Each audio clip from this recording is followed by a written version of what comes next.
बच्चों, कैसे हैं आप। तो आपका बहुत बहुत स्वागत है मेरे हमारे चैनल पे जो कि है मैथ्स टीचर। तो मैं आज आपको यहाँ पे कक्षा 7 का अध्याय नंबर 1 हमारे आसपास की बड़ी संख्याएं पढ़ाऊंगी। बहुत इंटरेस्टिंग, बहुत अच्छा चैप्टर और बहुत इजी चैप्टर है, क्योंकि तरह तरह की संख्याएं हम यहाँ पे पढ़ चुके हैं, लेकिन हमारे आसपास जो बड़ी बड़ी संख्याएं हैं एक्चुअल में हमने सुनी है। 1 लाख, 2 लाख, जैसे कौन बनेगा करोड़पति में जब कोई जीतता है तो बोलता है आप जीत गए हैं 1 करोड़ रुपए या 7 करोड़ रुपए। बहुत सारे नंबर हम आसपास सुनते हैं, लेकिन हमें ये पता नहीं है कि एक्चुअल में कौन सा नंबर कितना बड़ा है। तो इस चैप्टर के अंदर मैं आपको ये फील कराऊंगी, आप ये महसूस करोगे कि ये नंबर एक्चुअल में कितना बड़ा है। तो नंबर बड़ा होने का मतलब क्या समझ में आता है कि अगर नॉर्मल बात में आपको कहें कि जैसे मैं आपको कहूं कि मैं आपको 1 रुपया दूंगी तो आपको पता है 1 रुपये में 1 चॉकलेट आएगी। मैं 10 रुपए दूंगी तो आपको पता है 10 चॉकलेट आएगी। तो आप समझ गए कि 10 जो है रुपए का जो नोट है वो 1 रुपए से बड़ा है। तो इसी तरीके से हम बड़ी बड़ी संख्याओं को यहाँ पे अच्छे से सीखेंगे। जैसे घर पे आपके कोई मेहमान आया और उसने आपको 100 रुपए दिए, तो आप क्या कहोगे? खुश हो जाओगे, क्योंकि आपको पता है 100 रुपए कितनी चीजें बाजार में मिलती है। लेकिन मान लो आपको किसी ने 1000 रुपए दे दिए तो आप बहुत ज्यादा खुश हो जाओगे, क्योंकि आपको पता है 100 रुपए से 1000 रुपए का नोट बड़ा है। आप उस मेहमान की आवभगत बहुत अच्छे से करोगे, है ना, करोगे।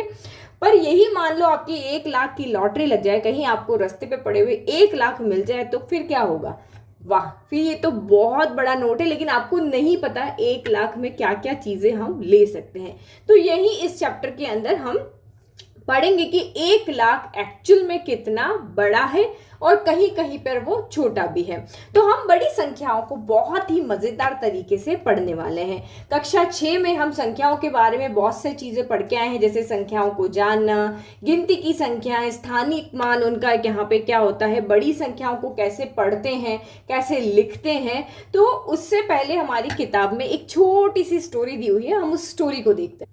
तो कहानी शुरू होती है एक गांव से। गांव में एक किसान होता है जिसका नाम होता है ईश्वरप्पा। वो क्या होता है, अपने खेत के अंदर उसको जो भी धान उगाना है उसके लिए वो बीज खरीदने शहर जाता है। तो एक दिन जब वो शहर जा रहा होता है तो वो 2 लोगों को बात करते हुए सुनता है कि पता है तुमको, पहले हमारा जो भारत है, जो हमारा देश है, उसमें चावल की 1 लाख किस्में थी। तो किसान ज्यादा पढ़ा लिखा नहीं होता है, तो वो जब सुनता है तो उसको बहुत आश्चर्य होता है। 1 लाख किस्में, इतनी किस्में, मैंने तो अपने जीवन में इतने सारे चावल की किस्में कभी नहीं देखी है।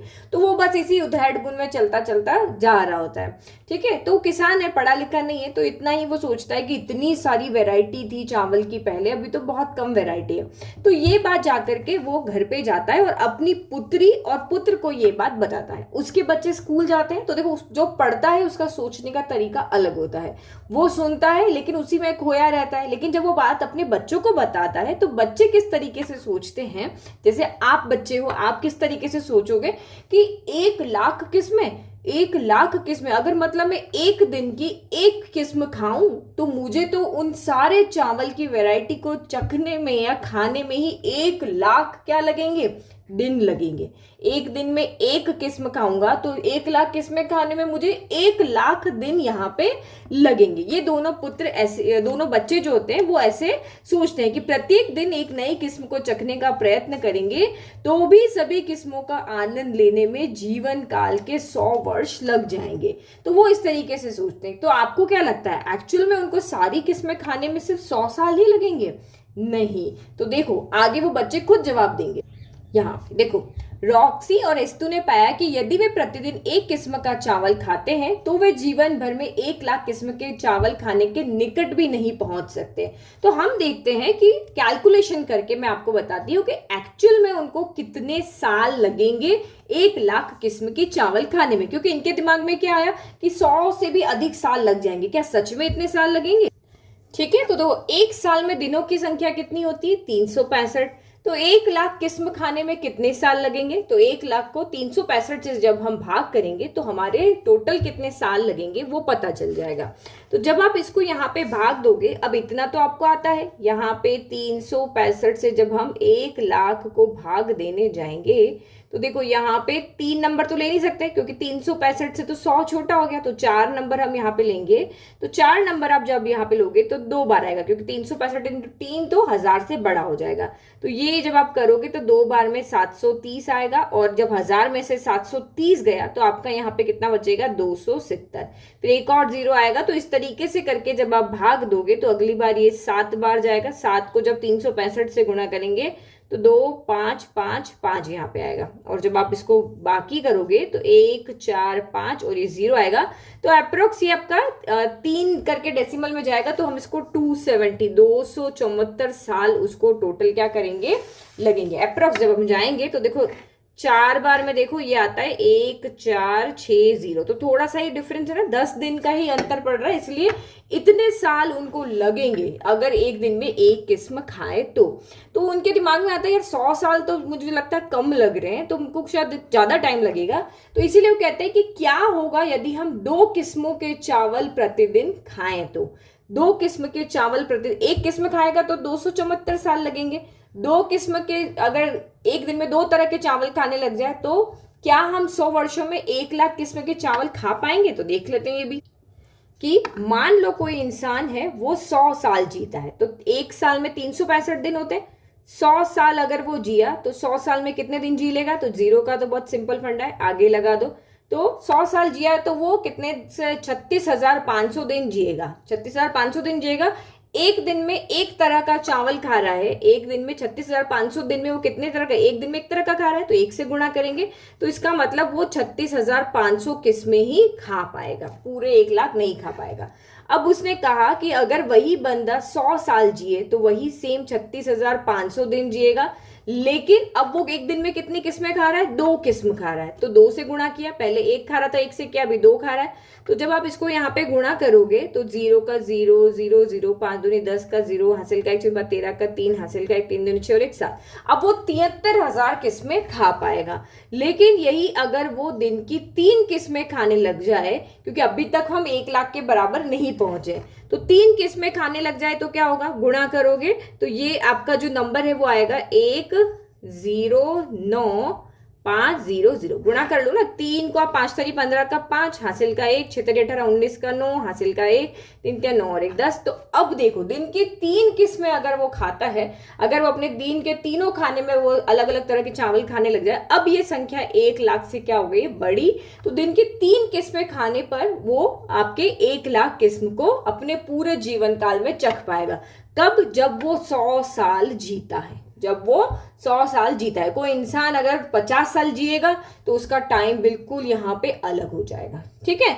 तो जो बच्चा था वो होशियार है, उसने देखो एक फॉर्मूला बना दिया, एक सूत्र बना दिया। क्या होगा यदि व्यक्ति 3 किस्मों के चावल प्रतिदिन खाए, क्या वे 100 वर्षों के जीवन काल में सभी 3 किस्मों का स्वाद ले सकेंगे। तो हमें पता है यस, वो ले सकेंगे। ये देखो 3 किस्म खा रहा है तो 1 लाख से ऊपर चला गया है नंबर, दैट मीन्स वो 1 लाख किस्म को चख पाएंगे। 2 किस्म खाए तो 1 लाख के पास नहीं जा पाएंगे, और 1 किस्म खाता है तब भी वो 1 लाख नहीं खा पाएगा, ठीक है। तो इसने क्या फॉर्मूला बनाया, एस्तु कहता है हम जानते हैं कि यदि हम लीप वर्ष जो हमारा 366 दिन वाला जो साल है उसको छोड़ दें, एक वर्ष में 365 दिन होते हैं। यदि कोई इंसान वाय वर्ष तक जीवित रहता है, मान लो कोई इंसान 50 तक जी रहा है, कोई 60 तक जी रहा है, कोई 100 तक जी रहा है, तो इसने क्या कर दिया, 365 को वाय से गुणा कर दिया तो दिनों की संख्या हमें मिल जाएगी। तो हमने भी तो यही किया कि ये 365 को हमने 100 से गुणा किया तो हमें वो कितने साल जिएगा हमें पता चल गया। 365 को मैं अगर कोई इंसान 50 साल जिए तो 50 से गुणा कर दूं तो जो भी जवाब आएगा वो उतने दिन जिएगा। तो यही उसने एक यहाँ पे फॉर्मूला बना दिया कि मान लो कि कोई इंसान मान लो 75 साल जिया तो 365 को जब 75 से गुणा करोगे तो आपको यहाँ पे पता चल जाएगा कि वो कितने दिन जिया है। तो उसने जो उसके फादर ने, उसके पिताजी ने उसको जो इन्फॉर्मेशन दी उसके अकॉर्डिंग उसने ये फॉर्मूला बना दिया कि कोई भी इंसान कितने साल जिएगा उसको आप निकालना है, कितने दिन जिएगा तो उस 365 को आप उतने साल से गुणा कर दो तो आप दिन निकाल करके बता दोगे। तो 1 लाख कितना बड़ा होता है, ये हमने इस किसान की दिमाग से सोचा कि उसके सामने एक प्रॉब्लम आई, तो हमें पता चला कि यस, एक साल में अगर हम 1 लाख चावल की किस्में हैं तो उसको खाने में हमें इतने 274 साल लगेंगे। तो एक्चुअल में जो 1 लाख नंबर है वो कितना बड़ा है। एक इंसान अपने 100 साल के जीवन में भी उन सारे चावल को नहीं खा सकता। तो यहां से आपको समझ में आया कि 1 लाख नंबर बहुत बड़ा है। ऐसे ही हम बहुत सारे एग्जाम्पल देखेंगे। लेकिन देखो, अगर मैं आपको ये कहूं कि आपके सर में 1 लाख बाल है तो आपको लगेगा कि ये नंबर बहुत बड़ा है। अरे मैम, बाल तो इतने से तो है नहीं, वो 1 लाख से भी ज्यादा है। आप यूट्यूब पे वीडियो देखते हो तो किसी के 1 लाख व्यू आए तो आपको क्या लगेगा, ओ 1 लाख व्यू तो बहुत ज्यादा है, इसका जो वीडियो है वो वायरल हो गया है। तो वहां के लिए 1 लाख नंबर जो है वो बहुत बड़ा है। तो कहीं पे आपको बड़ा लगेगा, कहीं पे आपको छोटा लगेगा। आपके गांव की जनसंख्या जो है वो 1 लाख है। अगर आपको जीवन करोगे, उनमें से उनको बुलाना है लोग, तो इतने लोगों को बिठाने की व्यवस्था करोगे तो 1 लाख बहुत बड़ा है। अभी मैच हुआ था अहमदाबाद में, वर्ल्ड कप वाला, तो उस जो स्टेडियम है उसमें लोगों के बैठने की जो सीट्स है वो भी वहां पे 1 लाख है। वहां जाकर के 1 लाख लोग बैठ सकते हैं। तो देखो कितना बड़ा नंबर यहाँ पे आपको लगता है। मैं अगर आपको 1 लाख चॉकलेट दूं तो आपको खाने में, रोज की एक चॉकलेट खाओगे तो 274 साल लगेंगे खाने में। दिन की 2 खाओगे तो आप यहाँ पे 73,000 चॉकलेट खा सकते हो। दिन की 3 खाओगे तब आप जाकर के 100 साल जियोगे तो 1 लाख से चॉकलेट खा सकते हो। तो ये हमारी बात थी, समझ में आया? तो कुछ कुछ समझ में आया होगा कि क्या यहाँ पे क्वेश्चन कहना चाह रहा है।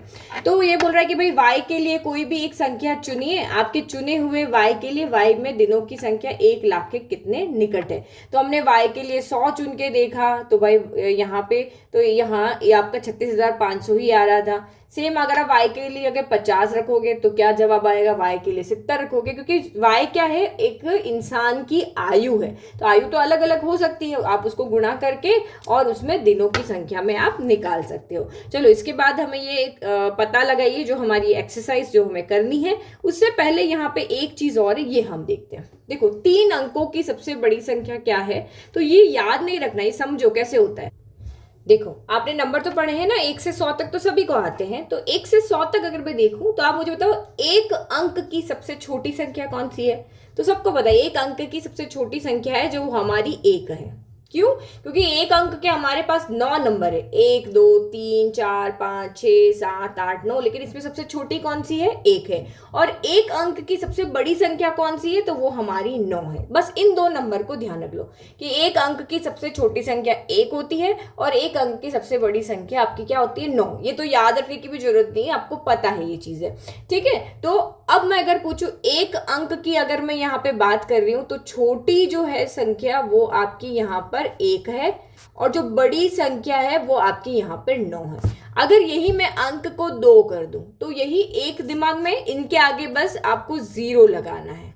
2 अंक की सबसे छोटी संख्या कौन सी है भाई, 2 अंक शुरुआत जहां से हो रहा है वही छोटा है, 10 है। और 2 अंक की सबसे बड़ी संख्या जहां पे 2 अंक खत्म हो रहे हैं तो वो है 99। बीच में आपके कितने भी 71 72 75 65 95 जो भी संख्या है वो सब 2 अंक की है, लेकिन वो इन दोनों के बीच में है, 10 और 99 के बीच में है। तो बीच वाली तो कहीं नहीं आ रही, जो सबसे 2 अंक की पहली है वो सबसे छोटी है जो है हमारी 10, और 2 अंक की जो सबसे बड़ी है जहां पे 2 अंक खत्म हो रहे हैं वो है 99, तो वो है आपकी सबसे बड़ी। तो बस कुछ नहीं करना, छोटी जब भी पूछे तो 1 के आगे 2 अंक, तो 2 अंक बनाने के लिए एक 0 लगा देना है, और बड़ी संख्या है तो उस 9 को बढ़ाते रहो, है ना। 2 अंक की ये 10 हो गई, ये 99। अब यही मुझे किसी ने पूछा भाई आप 3 अंक की बताओ, तो 3 अंक की कितनी हो जाएगी, एक को मुझे 3 अंक का बनाना है तो मुझे 2 0 लगाने पड़ेंगे, और यहाँ पे तो सिर्फ आपको 9 ही रिपीट करते जाना है भाई, 3 बार 9 हो गया। यही कोई मुझे कहे कि कोई 4 अंक की बताओ, तो 4 अंक की बनाने के लिए 1 के आगे 1 2 3 4 0 लगा देंगे, और यहाँ पे 9 हम क्या करेंगे 4 बार लिखेंगे।